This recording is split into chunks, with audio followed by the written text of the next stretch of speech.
Israel কি এবার নিজেই নিজের জন্য নতুন বিপদ ডেকে আনছে? লোহিত সাগরে ব্যর্থতার পর কি তারা এখন আরও বড় এক সংঘাতের দরজা খুলে দিল? এই প্রশ্নগুলোই এখন ঘুরপাক খাচ্ছে মধ্যপ্রাচ্য ও আফ্রিকার রাজনীতির কেন্দ্রে। কারণ ২৮ ডিসেম্বর ইসরায়েল হঠাৎ করে একটি বড় সিদ্ধান্ত নিয়েছে। তারা আফ্রিকার হর্ন অঞ্চলের বিচ্ছিন্ন ভূখণ্ড সোমালিল্যান্ডকে একটি স্বাধীন রাষ্ট্র হিসেবে আনুষ্ঠানিকভাবে স্বীকৃতি দিয়েছে। এতদিন জাতিসংঘ সহ বিশ্বের প্রায় সব দেশ সোমালিল্যান্ডকে সোমালিয়ার অংশ হিসেবেই দেখে আসছিল। এই সিদ্ধান্তের পরই তীব্র প্রতিক্রিয়া জানিয়েছে ইয়েমেনের শক্তিশালী প্রতিরোধ গোষ্ঠী হুথিরা। হুথি নেতা আব্দুল মালিক আল হুথি সরাসরি ঘোষণা করেছেন, সোমালিল্যান্ডে ইসরায়েলের যে কোনো উপস্থিতি, ঘাঁটি বা স্থাপনাকে তারা বৈধ সামরিক লক্ষ্যবস্তু হিসেবে দেখবে। এটা শুধু কূটনৈতিক হুঁশিয়ারি নয়, এটা কার্যত যুদ্ধের ঘোষণা। হুথিদের বক্তব্য কি? আব্দুল মালিক আল হুথির মতে ইসরায়েলের এই পদক্ষেপ শুধু সোমালিয়ার সার্বভৌমত্বের বিরুদ্ধে নয়, বরং পুরো অঞ্চলের নিরাপত্তার জন্য হুমকি। তার ভাষায়, ইসরায়েল এই অঞ্চলে একটি ঘাঁটি তৈরি করে পুরো মধ্যপ্রাচ্য ও আফ্রিকার শক্তির ভারসাম্য বদলাতে চায়। তিনি আরো বলেন, ইসরায়েল এমন একটি রাষ্ট্র যার নিজেরই বৈধতা নিয়ে প্রশ্ন রয়েছে। সেই রাষ্ট্র কিভাবে অন্য কোনো ভূখণ্ডকে স্বাধীনতার স্বীকৃতি দেয়? এই বক্তব্যের পেছনে বড় একটি বাস্তবতা আছে। সোমালিল্যান্ডের অবস্থান অত্যন্ত কৌশলগত। এটি লোহিত সাগর ও এডেন উপসাগরের ঠিক পাশে, ইয়েমেনের একেবারে মুখোমুখি। এই অঞ্চল দিয়েই বিশ্বের বড় একটি অংশের বাণিজ্যিক জাহাজ চলাচল করে, আর এখানেই আসে হুথিদের শক্তির প্রসঙ্গ। গত কয়েক বছরে হুথিরা প্রমাণ করেছে তারা শুধু ইয়েমেনের ভেতরের একটি বিদ্রোহী গোষ্ঠী নয়, তারা দূরপাল্লার ব্যালিস্টিক মিসাইল ছুটতে পারে, ড্রোন দিয়ে শত শত কিলোমিটার দূরে আঘাত হানতে পারে, এমনকি বিশ্বের শক্তিশালী নৌবাহিনীর উপস্থিতি সত্ত্বেও লাল সাগরে জাহাজ চলাচল ব্যাহত করতে পারে। যুক্তরাষ্ট্র, যুক্তরাজ্য এবং ইসরায়েল একসঙ্গে চেষ্টা করেও লোহিত সাগর পুরোপুরি নিরাপদ রাখতে পারেনি। এটাই হুথিদের সবচেয়ে বড় শক্তির প্রমাণ। এখন ইসরায়েল যদি সোমালিল্যান্ডে কোনো সামরিক বা গোয়েন্দা ঘাঁটি তৈরি করে, তাহলে সেই ঘাঁটি হুথিদের মিসাইল রেঞ্জের ভেতরেই পড়বে। একটি ইসরায়েলি থিঙ্ক ট্যাঙ্ক ইতিমধ্যেই বলেছে সোমালিল্যান্ডকে ব্যবহার করা যেতে পারে হুথিদের উপর নজরদারি এবং সামরিক অভিযানের জন্য। কিন্তু প্রশ্ন হলো, এই পরিকল্পনা কি উল্টো ফল দেবে? কারণ হুথিরা স্পষ্ট করে বলেছে, ইসরায়েলের যে কোনো উপস্থিতি মানেই সরাসরি সংঘাত। এখানেই বিষয়টি আরও স্পর্শকাতর হয়ে ওঠে। কিছু প্রতিবেদনে বলা হয়েছে, যুদ্ধ পরবর্তী গাজা পরিকল্পনার অংশ হিসেবে ইসরায়েল নাকি গাজার ফিলিস্তিনিদের অন্যত্র স্থানান্তরের কথা ভাবছে। এমনকি সোমালিল্যান্ডে ১ মিলিয়ন পর্যন্ত গাজাবাসীকে নেওয়ার প্রস্তাবনা কি আলোচনা এসেছে। এই খবর আরব ও মুসলিম বিশ্বে ক্ষোভ আরও বাড়িয়ে দিয়েছে। ইতিমধ্যেই একাধিক আরব ও ইসলামী দেশ ইসরায়েলের এই সিদ্ধান্তের নিন্দা জানিয়েছে এবং সোমালিয়ার ভৌগোলিক অখণ্ডতার পক্ষে অবস্থান নিয়েছে। একদিকে ইসরায়েল নতুন একটি ঘাঁটি খুঁজছে, অন্যদিকে হুথিরা আগের চেয়ে আরও আক্রমণাত্মক অবস্থানে। যে হুথিরা ইতিমধ্যেই যুক্তরাষ্ট্র ও ইসরায়েলের বিরুদ্ধে লোহিত সাগরে নিজেদের সক্ষমতা দেখিয়ে এসেছে, তারা এখন বলছে প্রয়োজনে সামরিক পদক্ষেপ নিতেও তারা পিছপা হবে না।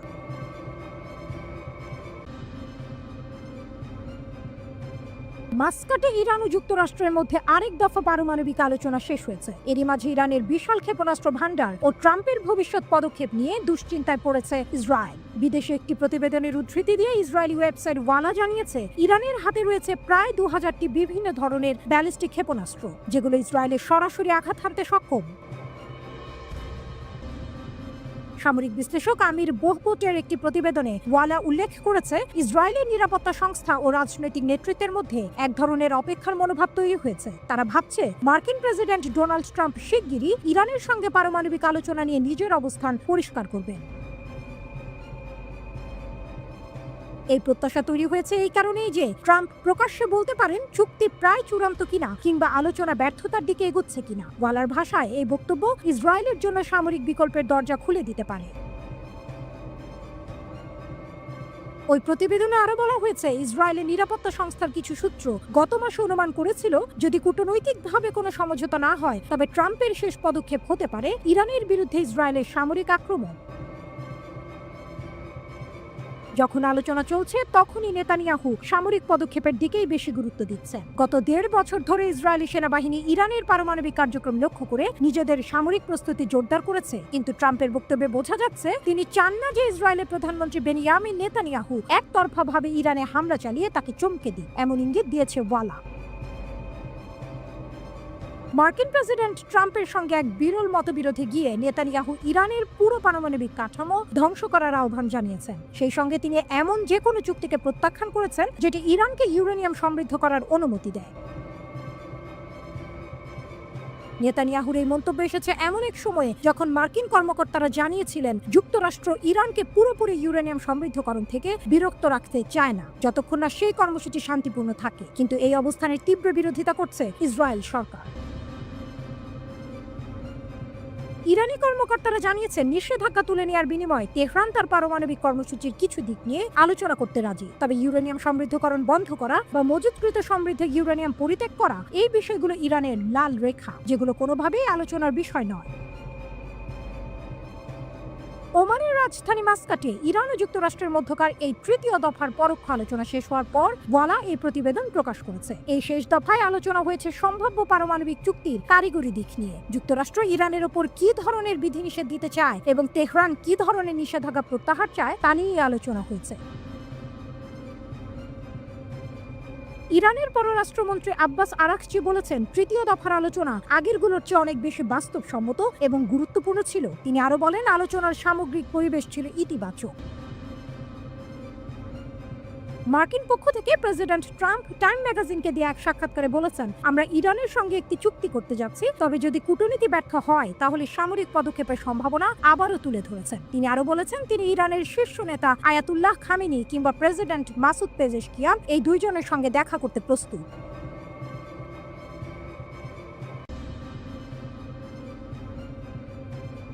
মধ্যপ্রাচ্যের উত্তপ্ত বালুকণায় যখন সূর্যাস্ত যায় তখন রক্তিমালয় জেগে ওঠে এক প্রশ্ন, এই অঞ্চলে কি কখনো শান্তি আসবে নাকি প্রতিবারই নতুন যুদ্ধের অঙ্কুরে শাসন করবে আগুন? ইতিহাস তার চেনা পথে হাঁটছে।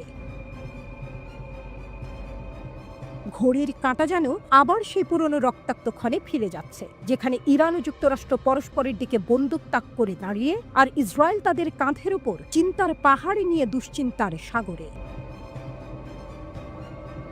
ইসরায়েল জানে সামনের ঝড় নিছক হাওয়া নয়, কারণ তেহরান এখন আর শুধু গল্পের নাম নয়, এটা এক বাস্তব পরাশক্তি যার কণ্ঠে গর্জে ওঠে পারস্যের গর্ব, শিরায় বহে সাহাব, ফাতেহ আর খায়বার ক্ষেপণাস্ত্রের জ্বলন্ত প্রতিজ্ঞা। ইসরায়েলি বিমান ঘাঁটিগুলো রূপ নেয় যুদ্ধে পরিণত অনুশীলনের মাঠে। তারা ইরানি ক্ষেপণাস্ত্র হামলার অনুকরণে বিশাল মহড়া চালায়। বিমান উঠেছে, সাইরেন বাজছে, আকাশে চক্কর দিচ্ছে এক সম্ভাব্য যুদ্ধের ভয়াল প্রতিচ্ছবি। এই মহড়া কেউ বলে আত্মরক্ষার প্রয়াস, কেউ বলে যুদ্ধের প্রস্তুতি। কিন্তু বাস্তবতা এটাই, ইসরায়েল মনে করছে তেহরানের আগুন আর অনেক দূরে নয়। ইরান ও মার্কিন যুক্তরাষ্ট্রের মধ্যে পারমাণবিক আলোচনা কিছুটা এগোলেও তাতে একেবারেই সন্তুষ্ট নয় ইসরায়েল, বরং তারা বিস্মিত এবং উদ্বিগ্ন। আর সেই উদ্বেগ থেকেই ইসরায়েলি বিমান বাহিনী IAF মহড়া চালিয়েছে, যেখানে ইরানি ক্ষেপণাস্ত্র হামলার অনুকরণ করা হয়েছে। ইরান গত বছর এপ্রিল এবং অক্টোবরে সরাসরি ইসরায়েলি বিমান ঘাঁটিকে লক্ষ্যবস্তু করেছিল। তাদের ক্ষেপণাস্ত্র উড়ে এসেছিল যেন আগুনের বার্তা, যেন পারস্যের কবিতা, যেন শাহনামার নতুন অধ্যায়। ইসরায়েল বলছে ইরান যদি আবার বড় হামলা চালায়, যেমন তারা এর আগে অপারেশন ট্রু প্রমিস 1 ও 2 এর সময় করেছিল, তাহলে তার জন্য প্রস্তুত থাকতেই এই মহড়া। তারা আশঙ্কা করছে এমন আরেকটি বড় আক্রমণ সামনে অপেক্ষা করছে। এই খবর জানিয়েছে সম্প্রচার সংস্থা কান। প্রতিবেদন বলছে এই মহড়া মূলত ইরানের সম্ভাব্য বড় সড় হামলার অনুকরণে করা হয়েছে। বিশেষ করে ইসরায়েলের বিমান ঘাঁটিগুলোতে এমন আক্রমণ হলে তার মোকাবেলা কেমন হবে সেটি পরীক্ষা করাই ছিল এই মহড়ার উদ্দেশ্য। এমন প্রেক্ষাপটে বসছে ইরান যুক্তরাষ্ট্রের তৃতীয় দফার পারমাণবিক আলোচনা। এই আলোচনা যেন এক সুতার টান, একদিকে কূটনীতির আশা, অন্যদিকে পারমাণবিক ছায়ার ভয়। এই আলোচনায় অংশ নিচ্ছে দুই পুরনো প্রতিপক্ষ। 2015 সালে যাদের মাঝে একবার শান্তির ছায়া নেমেছিল, সেই স্মৃতি আজ ম্লান। কারণ এখনো ইউরেনিয়াম সমৃদ্ধকরণ আর নিষেধাজ্ঞা প্রত্যাহার নিয়ে দুই পক্ষের মধ্যে গভীর মতবিরোধ রয়ে গেছে। ইসরায়েলের শঙ্কা, ইসরায়েলের বিশ্বাস, এই আলোচনায় ব্যর্থ হলে ইরান এমন এক পথে এগিয়ে যাবে যেখান থেকে ফেরার আর উপায় থাকবে না। তারা আশঙ্কা করছে পারমাণবিক অস্ত্রের অধিকারী একটি ইরান মানে ইসরায়েলের অস্তিত্বই চ্যালেঞ্জের মুখে। আর ইরান, তারা জানে যুক্তরাষ্ট্র তাদের উপর নিষেধাজ্ঞার বোঝা চাপিয়ে রেখে বিশ্বে একতরফা আধিপত্য চালাতে চায়। তারা জানে পশ্চিমারা কখনো চায় না পারস্যের ছেলে মাথা তুলে দাঁড়া। তবে এই ইরান 1953 এর ইরান নয়। এখন তারা নিজের ক্ষেপণাস্ত্র তৈরি করে, নিজের প্ল্যান বানায়, নিজের ভাগ্য লেখে। তারা জানে আমেরিকা শুধু আলোচনায় বসে না, প্রয়োজনে ঘায়েলও করে। দুই পথ, দুই ভবিষ্যৎ। এই মুহূর্তে আলোচনার সফলতা অথবা ব্যর্থতা শুধু দুটি দেশের সম্পর্ক নির্ধারণ করছে না, এটা নির্ধারণ করছে মধ্যপ্রাচ্যের নিরাপত্তা, বিশ্ব রাজনীতির ছন্দ, এমনকি এক নতুন যুদ্ধের সম্ভাব্য সূত্রপাত।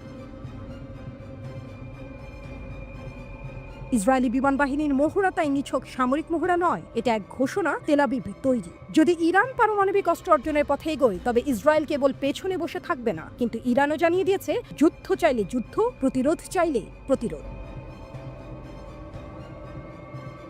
তাদের আকাশে উঠছে ড্রোন, তাদের ক্ষেপণাস্ত্র আজ লক্ষ্যমাত্রা ছাড়িয়ে প্রযুক্তির নতুন অধ্যায়ে প্রবেশ করেছে, নিউ ইয়র্ক টাইমস সম্প্রতি এক প্রতিবেদনে জানিয়েছে।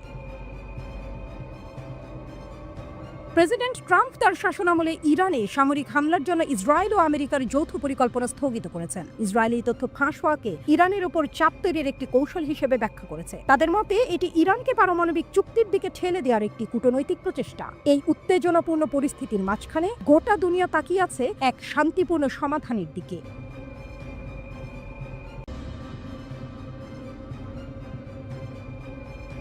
ইসরায়েলি চাপ উপেক্ষা করে দুর্বার গতিতে পারমাণবিক অভিযাত্রায় ইরান এক স্রোতের মতো অবিরাম, এক বজ্রধ্বনির মতো অবিশ্রান্ত।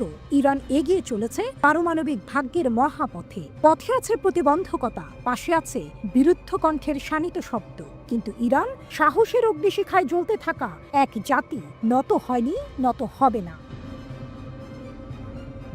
ওয়াশিংটনের ছায়াতলে চলা পরোক্ষ কথোপকথনে ইরান ঘোষণা করেছে ইউরেনিয়াম সমৃদ্ধি আমাদের অধিকার। তাদের দাবি পরিষ্কার, অর্থবহ নিষেধাজ্ঞা প্রত্যাহার না হলে কোনো চুক্তি নয়। এ এক দাবির ঝড় যা মাথা তুলে দাঁড়িয়েছে শান্ত কূটনীতির নদীখাতের বিপরীতে। সংবাদ সম্মেলনে ইরানের পররাষ্ট্র মন্ত্রণালয়ের মুখপাত্র ইসমাইল বাঘাই যেন বজ্রবাণীর মতো উচ্চারণ করলেন, আমাদের রেড লাইন স্পষ্ট, ইউরেনিয়াম সমৃদ্ধকরণ এবং নিষেধাজ্ঞা প্রত্যাহার, এর বাইরে ইরানের কোনো কথা নেই।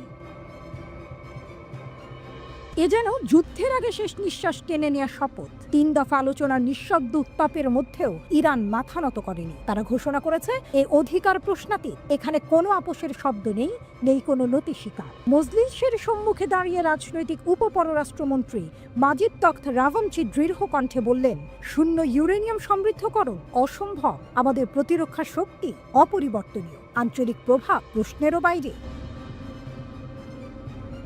এদিকে আরব সাগরের পার থেকে ইসরায়েলের কণ্ঠে শোনা যায় আতঙ্কের পদধ্বনি। তাদের দাবি ইরানকে এখনই থামাতে হবে, নতুবা তারা পারমাণবিক বোমার দিকে এগিয়ে যাবে। এক শঙ্কার হাওয়া ছড়িয়ে দিলেন প্রধানমন্ত্রী বেনিয়ামিন নেতানিয়াহু। তিনি বললেন যে কোনো মূল্যে ইরানকে থামাতে হবে। তিনি ট্রাম্পের সঙ্গে সাম্প্রতিক আলাপের প্রসঙ্গ টেনে ইঙ্গিত দিলেন, ইসরায়েল বন্ধুর কাঁধে ভর করে চলতে পারে, তবে শেষ পর্যন্ত তাদের রক্ষার দায়িত্ব তাদের। জাতীয় নিরাপত্তার প্রশ্নে তারা কারো মুখাপেক্ষী হবে না। হঠাৎই নাটকের মোড় ঘুরে যায়। ওমানের মধ্যস্থতায় যতটুকু আলোচনার অগ্রগতি হয়েছিল, নেতানিয়াহু তা যেন এক নিমিষেই ধূলিসাৎ করে দিলেন। লিবিয়ার উদাহরণ টেনে স্পষ্ট জানালেন, পুরোপুরি কর্মসূচি ধ্বংস না করলে কোনো সমঝোতা নয়। এদিকে ইরানের পক্ষ থেকে পররাষ্ট্রমন্ত্রী আব্বাস আরাকচি যেন ঝড়ের পূর্বাভাস দিয়ে দিলেন, আমাদের অভ্যন্তরীণ নীতিতে কোনো বহিরাগত চাপ চলবে না। তার কণ্ঠে ছিল অদম্য দৃঢ়তা, তার চোখে যেন ছিল অনিবার্য যুদ্ধের আভাস। তিনি স্পষ্ট করলেন, ইরানের বিরুদ্ধে কোনো আগ্রাসন হলে তার জবাব হবে অত্যন্ত কঠোর। আরাকচির কণ্ঠে আরেকটি চ্যালেঞ্জ। তিনি বলেন, ট্রাম্পের উপর ইসরায়েলের অস্বাভাবিক প্রভাব কূটনীতির জন্য অশুভ সংকেত। এ যেন আলোচনার টেবিল থেকে যুদ্ধের ময়দানে ছোড়া এক আগুনের ফুলকি। আর তাই উত্তপ্ত বালু, উত্তপ্ত বাতাস, উত্তপ্ত হৃদয় সবকিছু মিলিয়ে গড়ে উঠেছে এক অনিবার্য মঞ্চ। একদিকে ইসরায়েল দিচ্ছে সামরিক হুমকি, অন্যদিকে যুক্তরাষ্ট্র এখনো শেষ ভরসার মতো কূটনৈতিক সমাধান খুঁজছে। তবু ইরান তার পুরনো ইতিহাসের মতোই আজও গাইছে প্রতিরোধের অমর গান, আমরা নত হব না, আমরা থামব না, আমাদের ভাগ্য আমরা নিজেরাই লিখব।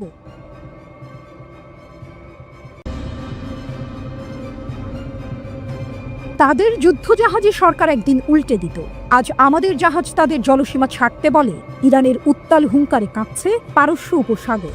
একসময় যে আমেরিকা বিশ্ব রাজনীতির ছায়া ফেলত, আজ সেই ছায়া ক্রমে সরিয়ে দিচ্ছে এক দৃঢ় সংকল্পের ইরান। ইরানের Islamic revolutionary guard Corps IRGC। এটি আর শুধু একটি বাহিনী নয়, এটি এক আত্মবিশ্বাসী জাতির সশস্ত্র সংকল্প। ইরানের নৌবাহিনীর প্রধান রিয়ার অ্যাডমিরাল আলী রেজা তানসিরি জাতির কণ্ঠে আগুনের সুর তুলেছেন।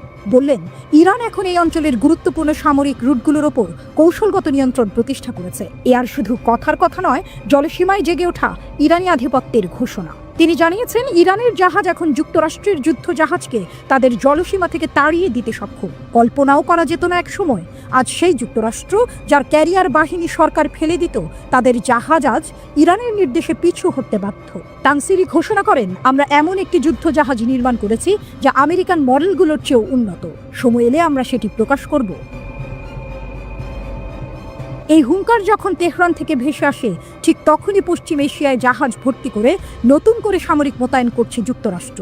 যেন ইতিহাস নিজেকে নতুন ব্যাখ্যায় লিখতে যাচ্ছে এবার ইরানের কলমে। তানসিরি বারবার বলছেন, আমরা যুদ্ধ শুরু করি না, তবে আত্মরক্ষায় আমরা সর্বাত্মক প্রস্তুত। শব্দের আড়ালে স্পষ্ট বার্তা, কোনো আগ্রাসী চাল চেলেই যদি নামে আমেরিকা, তাহলে ইরানের জবাব হবে দৃষ্টান্তমূলক। তার বক্তৃতায় উঠে আসে এক নতুন ইরানের ছবি। যে দেশ একসময় নিষেধাজ্ঞার ভারে কাতর ছিল, আজ তার প্রযুক্তি দুরন্ত গতিতে ছুটছে। তিনি জানান, ইরানের সর্বশেষ ক্ষেপণাস্ত্র এখন 2000 কিলোমিটার দূরের লক্ষ্যবস্তুকে আঘাত হানতে সক্ষম। এই দূরত্ব শুধু ভূগোলের নয়, এটি শক্তির ব্যবধান মেটানোর প্রতীক।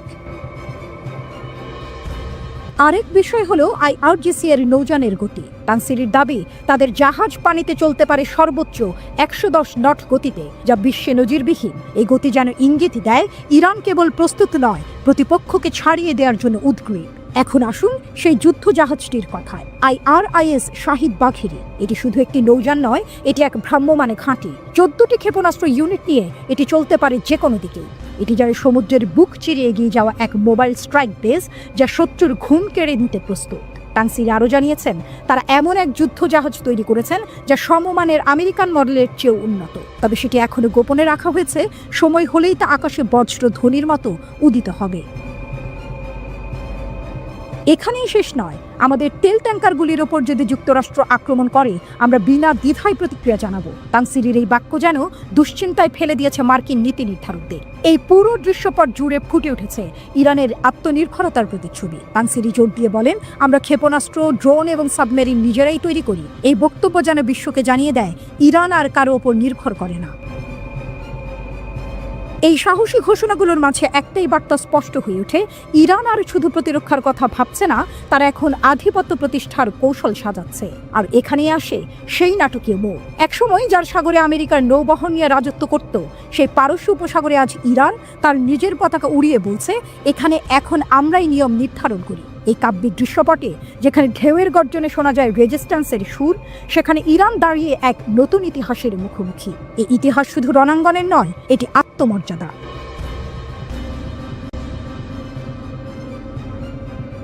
ইরানের কুদস ফোর্সের কমান্ডার বলেছেন, আমেরিকা এবং ইসরায়েল যতই প্রচারণা চালাক বা হইচই করুক, বাস্তবে তারা ইরান এবং এর মিত্র প্রতিরোধ গোষ্ঠীগুলোর বিরুদ্ধে ব্যবহারিকভাবে শক্তিহীন। ব্রিগেডিয়ার জেনারেল ইসমাইল কায়ানি বৃহস্পতিবার বলেন, তারা বুঝতেও পারে না কিভাবে আমরা ক্ষেপণাস্ত্রগুলো এত নির্ভুলভাবে তাদের লক্ষ্যে আঘাত করে। এটাই আমাদের শক্তি।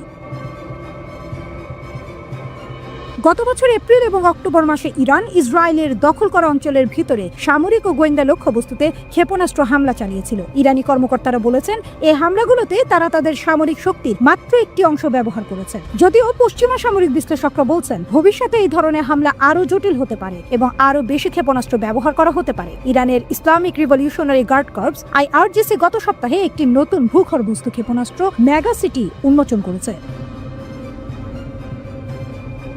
মার্কিন প্রেসিডেন্ট ডোনাল্ড ট্রাম্প যখন ইরানকে হুমকি দেন যে তারা আমেরিকার দাবি না মানলে বোমা হামলা চালানো হবে, তারপরেই এই মেগাসিটি প্রকাশ করা হয়। ইরানের সশস্ত্র বাহিনীর প্রধান মোহাম্মদ বাঘেরি বলেন, ইরান তার প্রতিরক্ষা শক্তি এত দ্রুত গতিতে বাড়াচ্ছে যা শত্রুরা ধরতেই পারছে না। জেনারেল কায়ানি স্বনির্ভরতা এবং অভ্যন্তরীণ উৎপাদনের উপর গুরুত্ব আরোপ করেন। তিনি এই অঞ্চলের প্রতিরোধ গোষ্ঠীগুলোর প্রশংসা করে বলেন, তাদের হাতে কম সম্পদ থাকলেও তারা উন্নত প্রযুক্তির শত্রুদের মোকাবিলা করতে সক্ষম হয়েছে। যেমনটি আমরা লেবানন এবং ইয়েমেনে দেখেছি, প্রতিরোধ বাহিনী কম শক্তি নিয়ে সবচেয়ে বেশি আঘাত হেনেছে শত্রুদের ওপর।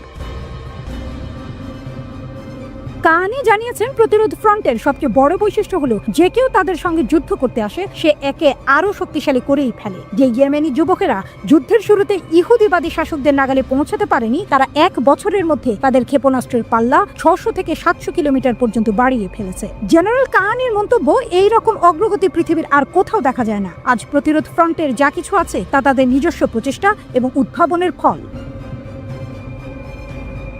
ইন্টারন্যাশনাল ক্রাইসিস গ্রুপের ইয়েমেন বিশেষজ্ঞ আহমেদ নাগি বলেছেন, যুক্তরাষ্ট্র মনে করে বিমান হামলার মাধ্যমে ইয়েমেনিদের পিছু হটানো যাবে। এই বিশ্বাস ভুল। সিএনএন তাকে উদ্ধৃতি করে বলেছে, এই যুক্তি তৈরি হয়েছে বছরের পর বছর ধরে চলা যুদ্ধের অভিজ্ঞতা থেকে। ইয়েমেনিরা ধৈর্য এবং সহনশীলতাকে এক ধরনের শক্তি বলে মনে করে এবং প্রমাণ করতে চায় যে তারা সহজে হাল ছাড়ে না। সিএনএন আরো বলেছে, যদি কিছু হয় তাহলে বলা যায় তারা মার্কিন হামলাকে উপভোগী করে। চ্যাথাম হাউসের একজন ইয়েমেনি গবেষণা ফেলো ফারিয়া আল মুসলিমি সিএনএনকে বলেন, এই হামলাগুলোই যেন তাদের অনুপ্রেরণা।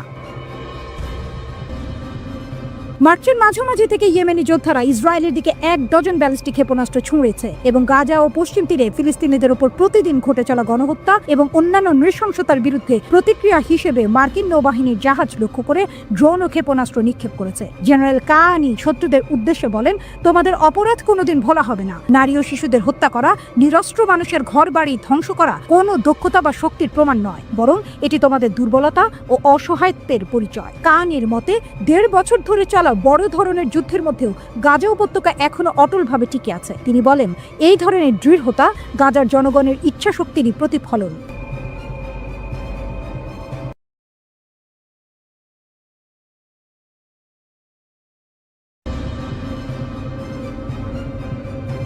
সাহসী হুঙ্কার, ছায়ায় দুলছে যুদ্ধ, ইরান আমেরিকা সংঘর্ষ কি অনিবার্য? এ যেন ঝড়ের আগে নিস্তব্ধতা। বাতাস থমকে গেছে, আকাশ ঘন কালো মেঘে ছেয়ে গেছে। ইতিহাসের পাতায় যুদ্ধের অনেক গল্প লেখা হয়েছে, কিন্তু এমন নাটকীয় সংঘর্ষের অপেক্ষা এমন রুদ্ধশ্বাস মুহূর্ত কটা দেখা গেছে? একদিকে যুক্তরাষ্ট্রের সামরিক শক্তি, অন্যদিকে ইরানের আগ্রাসী প্রতিরোধ। এ যেন দুঃসাহসিক গ্লাডিয়েটরের দ্বৈরথ, যেখানে একটি ভুল চাল মানেই সর্বনাশ। ডিয়েগো গার্সিয়া একটি বারুদের স্তূপ, যে কোনো মুহূর্তেই কি ঘটবে বিস্ফোরণ?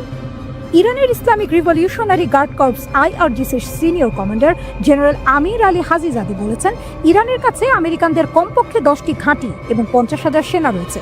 এর অর্থ হলো তারা একটি কাচের ঘরে বসে আছে। কাচের ঘরে বসে থাকা কেউ অন্যদের দিকে পাথর ছুড়বে না। ইরানের এই হুঁশিয়ারি যেন যুদ্ধের ঘণ্টা বাজিয়ে দিল। ইরান কি আগে হামলা করবে? মার্কিন ঘাঁটিতে আঘাত হানার হুমকি? ইরান কি আগেই আক্রমণ করবে? নতুন রিপোর্টে চাঞ্চল্য। উত্তেজনা এতটাই বেড়েছে যে ডিয়েগো গার্সিয়া ঘাঁটিতে হামলার জন্য ইরানি বাহিনীকে প্রস্তুত থাকতে বলা হয়েছে, জানিয়েছে দ্য টেলিগ্রাফ। ইরানের শীর্ষ সেনাদের গোপন পরিকল্পনা, ইরানের সামরিক কমান্ডাররা ভারত মহাসাগরে অবস্থিত মার্কিন যুক্তরাজ্য যৌথ ঘাঁটিতে আগাম হামলা চালানো নিয়ে আলোচনা করেছেন। একজন জ্যেষ্ঠ ইরানি কর্মকর্তা জানিয়েছেন, মার্কিন যুক্তরাষ্ট্র যদি ইরানে হামলা চালানোর চেষ্টা করে তাহলে ইরানি প্রথমে আঘাত হানবে। ইরানি সামরিক কর্মকর্তারা মনে করেন, ডিয়েগো গার্সিয়া ঘাঁটিটি ইরানের উপর হামলা চালানোর জন্যই তৈরি করা হয়েছে। স্যাটেলাইটে ধরা পড়ল মার্কিন বোমারু বিমান। গত সপ্তাহে স্যাটেলাইটের মাধ্যমে দেখা গেছে 3টি B-2 স্পিরিট বোমারু বিমান ডিয়েগো গার্সিয়ায় পৌঁছেছে। এই B-2 বোমারু বিমানগুলো শত্রুর বিমান প্রতিরক্ষা ব্যবস্থা ফাঁকি দিয়ে ভয়ঙ্কর হামলা চালানোর জন্য তৈরি। ইরানের রাষ্ট্রীয় গণমাধ্যম দাবি করেছে, ডিয়েগো গার্সিয়া ঘাঁটি থেকে ইরানের গোপন সামরিক স্থাপনাগুলিতে হামলা চালানোর পরিকল্পনা করা হচ্ছে। একজন ইরানি নেতা বলেছেন, আমাদের অনেক আগে এই ঘাঁটিতে হামলা চালানো উচিত ছিল। মার্কিন সামরিক ঘাঁটিতে ক্ষেপণাস্ত্র হামলার হুমকি। যুক্তরাষ্ট্র ও যুক্তরাজ্য মিলে ডিয়েগো গার্সিয়া ঘাঁটিটি সামরিক কার্যক্রমের জন্য ব্যবহার করছে। সেখানে প্রায় 4,000 সেনা রয়েছে। ইরানি কর্মকর্তারা জানিয়েছেন, তাদের উদ্দেশ্য শুধু সতর্কবার্তা দেওয়া। এই জন্য ডিয়েগো গার্সিয়ার কাছেই ক্ষেপণাস্ত্র নিক্ষেপ করার পরিকল্পনা করা হতে পারে। ডোনাল্ড ট্রাম্প হোয়াইট হাউসে ফেরার পর থেকে ইরান মার্কিন উত্তেজনা ভয়ানকভাবে বেড়েছে। মার্কিন প্রেসিডেন্ট ট্রাম্প ইরানকে সতর্ক করে বলেছেন, যদি তারা তার পারমাণবিক চুক্তির প্রস্তাব প্রত্যাখ্যান করে তাহলে আমেরিকা অভূতপূর্ব বোমা হামলা চালাবে। তিনি স্পষ্ট করে বলেছেন, আমেরিকা কোনোভাবেই ইরানকে পারমাণবিক অস্ত্র তৈরি করতে দেবে না। ইরানের পাল্টা হুঁশিয়ারি, কঠোর প্রতিশোধ আসবে। ইরানের সর্বোচ্চ নেতা আয়াতুল্লাহ খামেনি বলেছেন, আমরা মনে করি না যে তারা বাইরে থেকে কিছু করবে, কিন্তু যদি তারা আমাদের উপর হামলা চালায় তাহলে তাদের ভয়ঙ্কর প্রতিশোধের মুখোমুখি হতে হবে। ইরানি সামরিক বাহিনী সম্পূর্ণ প্রস্তুত। ইরানের সামরিক নেতারা মার্কিন সামরিক ঘাঁটি এবং সেখানে থাকা 50,000 সৈন্যকে সরাসরি হুমকি দিয়েছেন। আইআরজিসি বলেছে, আমাদের সমস্ত ক্ষেপণাস্ত্র প্রস্তুত। মার্কিন যুক্তরাষ্ট্র যদি ইরানে হামলা চালায় তাহলে আমরা সঙ্গে সঙ্গে পাল্টা আঘাত হানব। যুদ্ধ আসন্ন নাকি মুহূর্তে সমঝোতা হবে? এই মুহূর্তে বিশ্ব শ্বাস আটকে অপেক্ষা করছে। ইরান আমেরিকার মধ্যে যুদ্ধ কি আসন্ন নাকি শেষ মুহূর্তে দুই দেশের সমঝোতায় পৌঁছাবে? ট্রাম্প বলছেন, আমরা এক চুলো ছাড়ে দেব না। ইরান বলছে, যদি আঘাত আসে আমরাও চুপ থাকবো না। একদিকে ট্রাম্পের নিষ্পত্তিহীন দম্ভ, অন্যদিকে ইরানের ভয়ঙ্কর আত্মবিশ্বাস। সময়ের কাঁটা দ্রুত ঘুরছে। কে প্রথমে হামলা চালাবে?